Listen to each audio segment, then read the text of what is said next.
bit of what my first couple belt promotions were like in Glendale, because now I'm coming up on like black belts. I'm coming up on 8 years, 8.5 years of developing students, developing kids, developing coaches.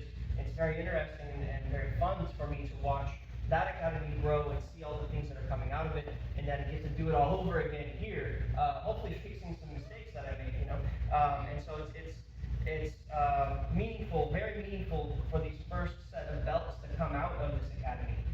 It's just as it is meaningful for, if not more so, for my first set that ever came out of London. And the reason why is something that my professor, Marcio, had said to me. Whenever he would award one of the senior ranks, my ranks weren't awarded like this. We didn't get together and do it. It was at the end of a regular class, whatever, come out, tie the belt, everyone claps, and that's done.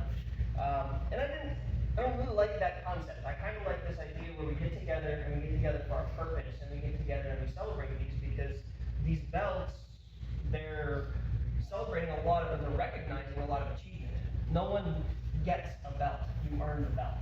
That's a really important distinction to make. You can get a belt by, like, you can buy it, whatever. And I think Hickson said, or Enzo said, when I put the stripes on, when I put it on, it's a stripe. When you put it on, it's just tape, right? So when we get together like this, when we do the promotions like this, I think that the belts have more meaning. And not to belittle anybody who doesn't have a belt just handed to them, because I've had many come my way. But I like doing this a little more. Makes it a little more difficult, but it reminds me of a lot of stuff, a lot of things that I've gone through. I don't really remember being a blue belt. I remember pieces of being white belt, but 15 years ago. But I remember the lessons that I took from the belt.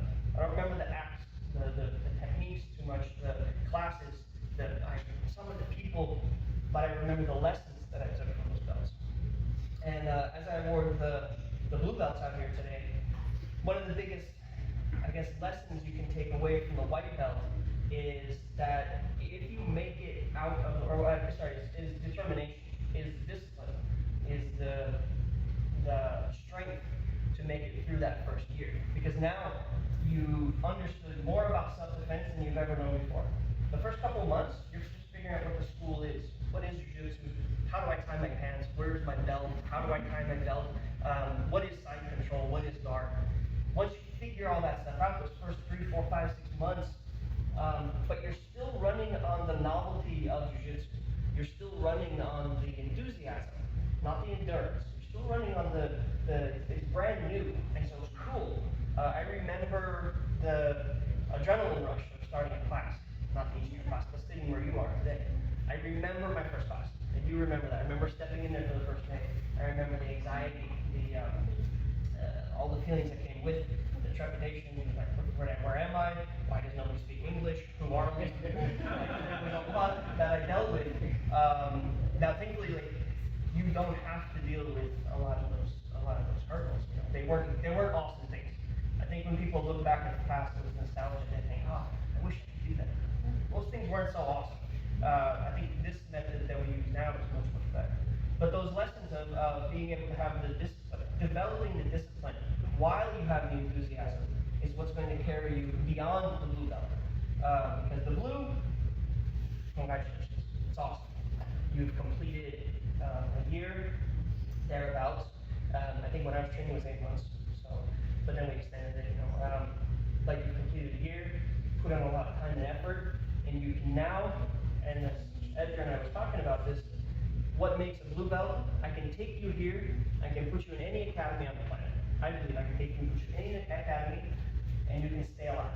Doesn't mean you can submit, that doesn't mean you can sweep, that doesn't mean you can dominate. That means you're going to walk out of that academy. The same thing with a fight. If I see you in a fight, if I plop you into a fight, I know you're going to walk away from that fight. That is what encompasses the white belt, right? That's self-defense. And if you've been able to do so, push yourself beyond it and develop now the discipline to show it. When you don't want to be here, when you're tired of being here, when you're just physically exhausted, you don't want to go, you have to go. That's the discipline you develop in the white belt. And a funny story for me that just happened. I was in Las Vegas at the tournament, and I didn't want to go train. time they didn't have a rash guard. I had to borrow one from one of my students, Fred. Didn't want to go, but I have to go train. I need to go train. This is part of what I think, right? So I go train, and we go into Gracie Barra Valencia, and as we're doing the class, Master Carlos walks in. And like right away, I knew I ate way too much, and it was way too close, because I was the highest ranked black belt there. And I'm like, oh no, he's got his gear, like, he's gonna want to train. But I hadn't trained with Master Carlos in 6 years, I think. And I think we talked, we did lots, we rolled for 15 minutes, he beat me up for 15 minutes, he crushed me for 15, 20 minutes. It was a lot of fun, and I was smiling the whole time, because it is like, I was a white belt again. I was going back to those lessons. But had I not developed the discipline to go when I don't want to go, I would have never got the opportunity to go. I would have never got the opportunity to train with him again, until I found another chance, until I went to Irvine or there was another tournament or something like that. So, go when you don't want to go. That's really one of the big lessons to get out of the white belt, because that's going to push you through the most miserable part, which is a few of you guys getting to, which is the second stripe on the blue belt. All right. At this point, do you want to interject here? I want to turn things over because while I'm in charge of making sure you guys learn jiu-jitsu, somebody has to clean the mats and and open the doors and run some of the classes too. So at this point, I'm going to go ahead and turn things over to Edgar. Thank you, Professor. So, I got notes. They're all very wet. Alright, so, first thing I want to share with you guys. So, my background is corporate America, so we always have numbers to share. My first point is, it's not easy to get through this white belt. It's hard. It is so hard that I'll show you some numbers. Here, because we keep the data on the computer, after 3 months, 7% quit of people that sign up. After 6 to 12 months, about 30 to 35% of people quit. So, and the guys that are getting blue belts tonight, after about 15 months, 50% of the people that join quit. Think about that. The guys that are getting blue belts, 50% of the people that join when you join, pretty much left. It's not easy to do this. Jiu-jitsu is not meant to be easy and soft. It's hard. We challenge you. We push you to grow, to come in the days that you don't want to come. And you guys are doing it.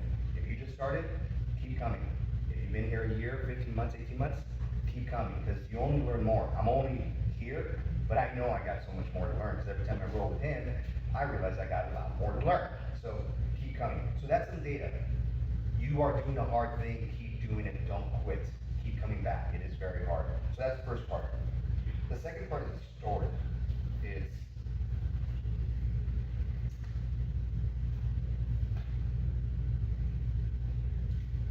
We teach you like your family. So treat everybody like they're your family. Never forget that you came here to learn self-defense, to get in better shape.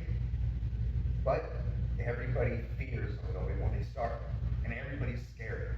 So always remember that that person that's starting was you one day, and hold them, protect them, and make sure you let them know that they can be you today. You were a white belt, they can be a blue belt, and one day we all will be black belts as long as you don't quit. So keep going, guys, and never quit. The day that you say you don't want to come is probably the best day you're going to have here on the mats. I know it because every time I don't want to come and clean the mats, it's the best day I have. So please keep coming, guys. Awesome job, and I'll get back.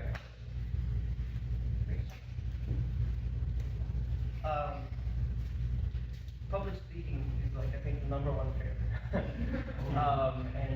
not the easiest thing to do, especially when you're emotionally invested in developing you guys. The amount of effort and time that we put in. This is why I think in jiu-jitsu, more than anything else, the loyalty really runs deep, and it's very painful when someone turns and goes to another team. In fact, there was a term that Gracie? Well, no, not Gracie. It was Gracie. Another guy.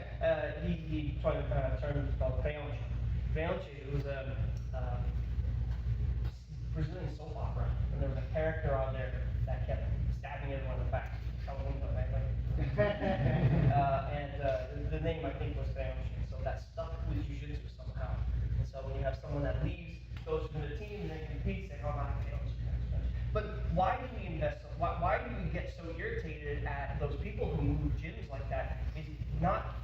because they're not paying a gym. Oftentimes competitors, they're not the people who can afford to pay to do jiu-jitsu. But it's mainly because of our investment. When I work with you guys, when you work with each other, you develop something that you don't develop in any other team.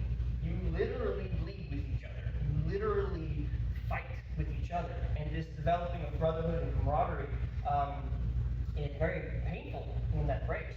And so it's kind of this running thing all through jiu-jitsu from the very beginning. You guys stick with your team. You have to stick with your shield here, and you have to stick with your training partners. You know, and what I find more that jiu-jitsu grows, especially in the American culture here, that we're very we're kind of business oriented in a way. And so if I'm not getting what I want here, I'll go over here and I'll get what I want here. This place is closer to my house. This. And it's funny because when I talk to Brazilians about it, it's a different mentality in that you should try to fix what's at your academy. Just because the class doesn't work right or something, you don't leave. You stay and you try to fight and fix what's in your house before you burn the house down, before you leave the house. It's not always possible. People change fast. There's a lot of reasons for people to go to a different place. But some of them are good, some of them are petty. So when you find yourself walking through this journey, you find an opportunity to say, I don't think I want to train there anymore because this. Give yourself a little bit of time to fix the problem before you just skip it. Sometimes leaving is the right choice. Definitely. If I stand up here and start teaching no touch knockouts and chi and Hadouken, what have you, you're all absolved of your responsibilities as a membership, and you need to get the hell out as quickly as possible because I've lost my mind. So, but I mean, there's good opportunities, there's good reasons, and there's bad reasons. The reason why I bring this up so much is because I go back around to these first set of belts that are coming up here. You are an example. As you step through the academy, the people who just joined, they look, there's a purple belt, there's a blue belt, there's a brown belt. That's what I have to copy. So whether you want to be or not, you're accidentally a role model.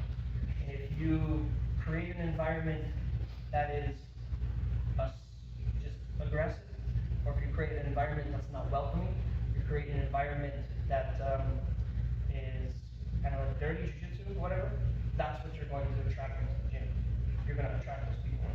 If you teach clean, if you train clean, and if you train with honor and respect for each other, those are the people who you will have in your academy.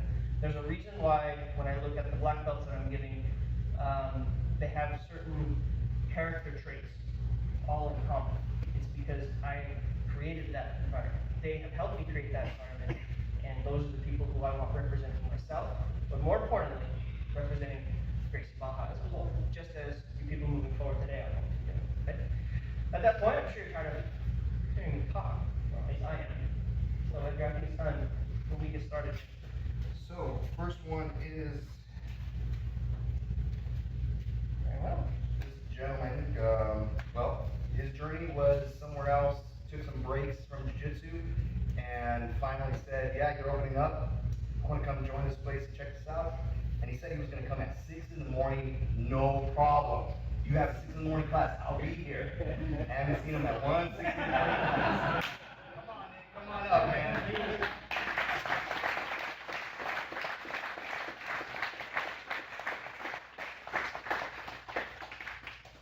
It's her fault. It's mine, I got it. Yeah.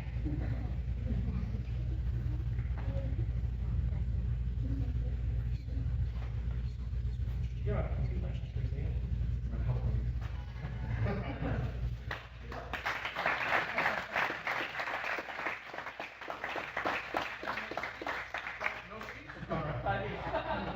When this one comes along, then you can talk. Actually, Nick's a funny example because he did start with Gracie Barra and Spino.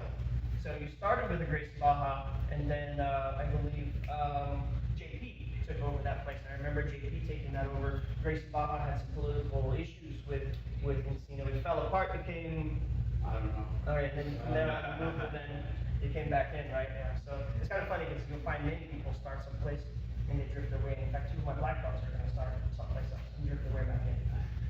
So our next one, Maniac.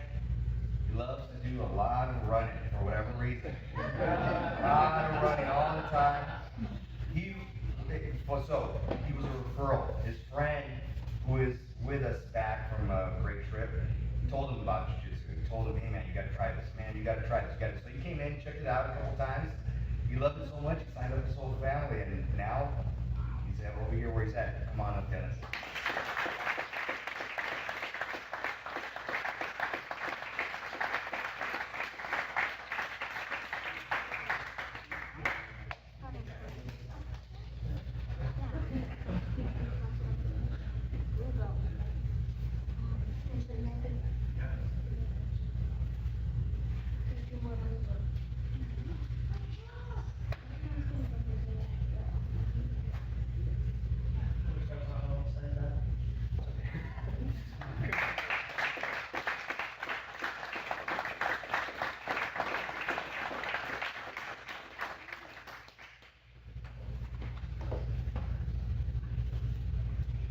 Alright, so our next blue belt, homegrown, just like Dennis was homegrown. So you all have your journeys, right, in life. We all have outside lives besides jiu-jitsu. I only have jiu-jitsu. That's all I have. But this young guy is always asking questions, always wanting to learn more. Very philosophical about his jiu-jitsu and his life. And I'm sure you guys see that throughout your life. You'll take jiu-jitsu here and then you try to apply it. A lot of times we've had conversations after everybody leaves and we're talking about just a bunch of stuff, life, and he always gives the best energy, positive energy about everything. Great journey, great story. If you don't know him, you guys got to get to know him. Upender, come on up.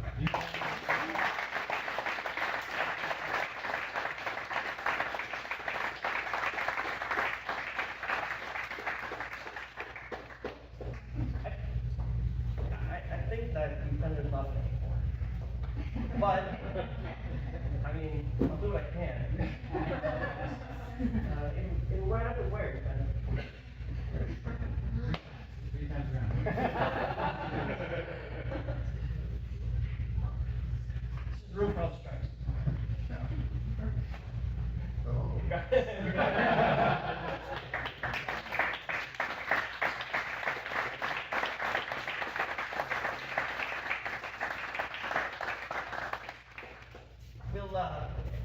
correct them later. So, next guy, blue belt, little story. He would call me when we were about to open, like some of you would in the beginning, and he'd say, are you open? Are you open? I've been passing by, are you open yet? Are you open? When are you gonna open? Tell me when you're gonna open. I'm like, I wanna open, man. The city won't let me in. So, finally, when I told him, I go, yeah, we're opening. All right, I'll be down there. Came down here, showed up, signed up. He's our first student signed up for this school. Jose, come on up, man.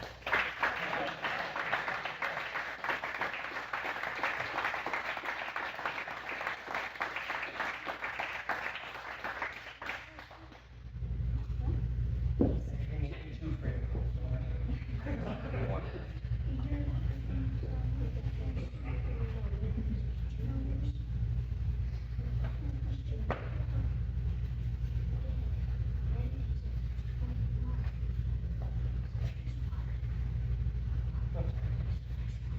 You can trade it for seven.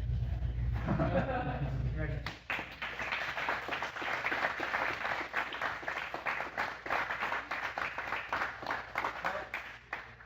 Last one, journey, it's been a long one. If you ever need a training partner that is technical, gentle, positive, that has been doing jiu-jitsu for longer than that belt says, because he has been doing it longer, it's just been, like a lot of things in life, we go in and out of things. Hopefully you never take a break from jiu-jitsu.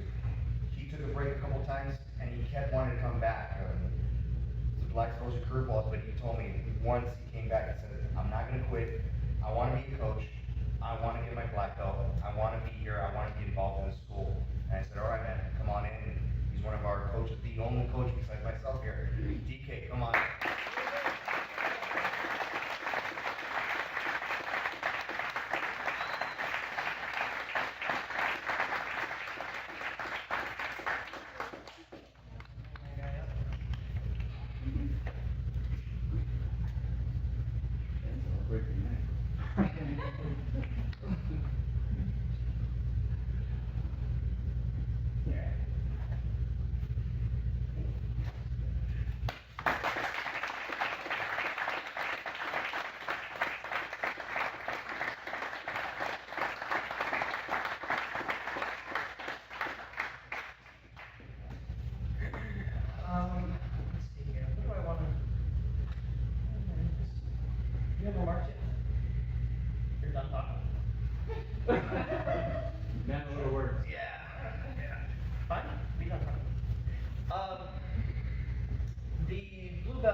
too often, we reach a certain age, and we reach a certain stage in life where you're just expected to do things.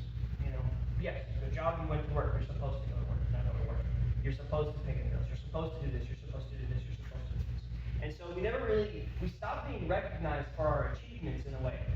Sure, if you stick at a corporation for a long time, you get a pen or a plaque.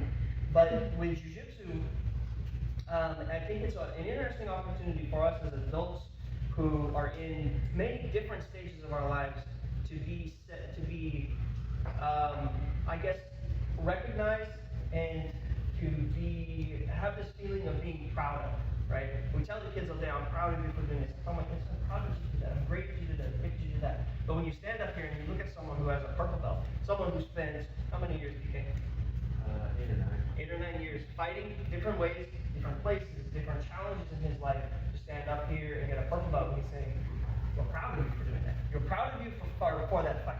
We're proud of you for all the jiu-jitsu you know. We're proud of the fact that you are relaying that to us and creating the next group of people who are going to carry jiu-jitsu on, the kids. For going through this white belt. We're proud of you for stepping in here. It's something that we get to carry that the rest of the world may not understand, but it's an opportunity for us to be recognized for a ridiculous amount of work.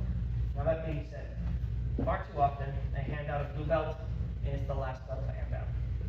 He gave me some numbers. If I had to guess, because there are really no numbers, I know that there were 5 of us who got black belts that day. When I got promoted, 2011, I think, 5 of us. I know where one, myself, Chinoko and Upland, so Professor Raphael and Upland, Professor Derek floating around. I've lost track completely of the other 2. 3 people today that I know who have black belts and I know where they are. Who I started with, the number is, I don't know, it's gotta be well over 10,000. Who have started Jiu-Jitsu in the Gracie Barra headquarters, probably, maybe 5,000, I don't know. But there's so many people who I've started with that disappear. So I see less and less people sticking past the blue belt. So my challenge, my charge, the thing that I want to give to you today, or tell you today, is you need to make it through this test. Hopefully, we've done our job correctly, and hopefully your training partners will be able to still continue to do this job correctly, to give you the enthusiasm, the ability to help you cultivate the discipline that you'll make it to purple. You'll make it to purple, to brown, and beyond. I think that's it. Let's go ahead and finish. And up. So, finally, get in the correct places. I mean, You're totally right.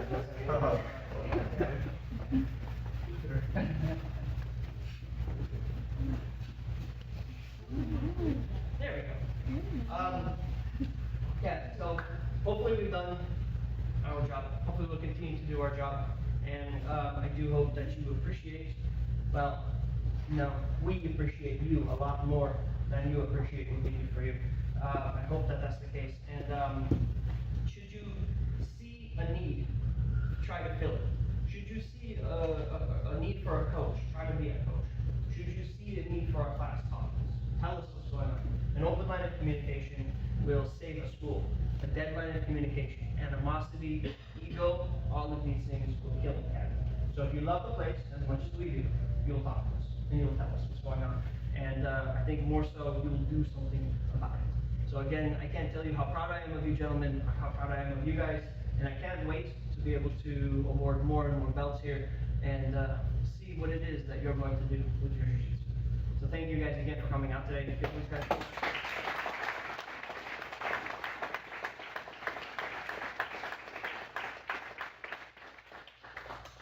Be a good example. I do as I say, not as I do. I think that's a great example. Yeah. Thank you, sir. Okay. Stick around for the group picture. You can.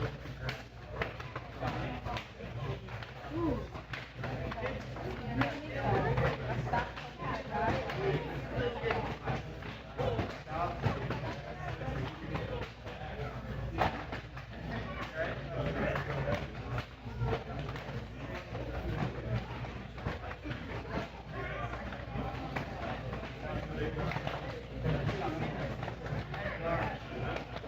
God, thank you for being here.